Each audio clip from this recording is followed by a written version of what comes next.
तो कॉस्ट कैसे डिटरमाइन करें? जैसा कि मैंने कहा कि आपने अगर 30 मशीनें खरीदी हुई है और आप 30 मशीनों में डील कर रहे हैं, तो उन 30 मशीनों का purchase order, invoice, goods receive note सब कुछ अवेलेबल है। आप उन तीनों को मैच करके भी एक्चुअल कॉस्ट के बेसिस पे भी उन इन्वेंट्रीज की वैल्यूएशन कर सकते हैं।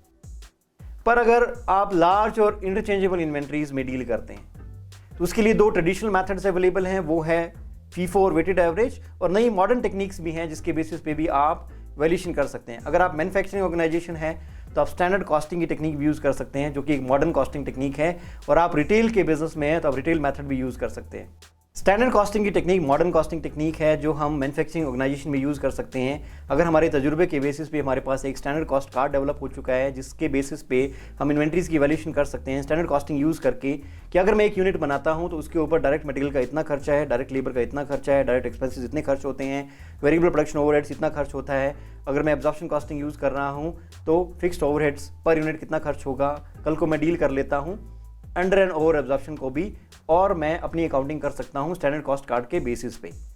अगर मैं रिटेल के बिजनेस में हूं तो मुझे पता है कि मैं कितना मार्जिन कमाता हूं। अगर मैं 20% मार्जिन कमाता हूं और मेरी इन्वेंट्रीज की सेलिंग प्राइस मुझे पता है वो है 5 लाख रुपए, और मैं इन्वेंट्री की वैल्यूएशन करने जा रहा हूं, तो जाहिर सी बात है 5 लाख में अगर 20% का मार्जिन है तो 4 लाख रुपए की कीमत की इन्वेंट्रीज मेरे पास हैं।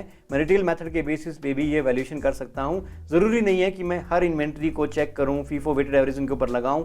डायरेक्टली अगर मेरा मार्जिन फिक्स्ड है तो मैं टोटल सेलिंग प्राइस में से मार्जिन को कम करके भी इन्वेंट्रीज की कॉस्ट के बारे में पता कर सकता हूँ। पर जो ज़्यादा पॉपुलर टेक्निक्स हैं वो अभी भी फीफो और वेटेड एवरेज ही हैं, जिन्हें ट्रेडिशनल कॉस्टिंग टेक्निक्स कहा जाता है।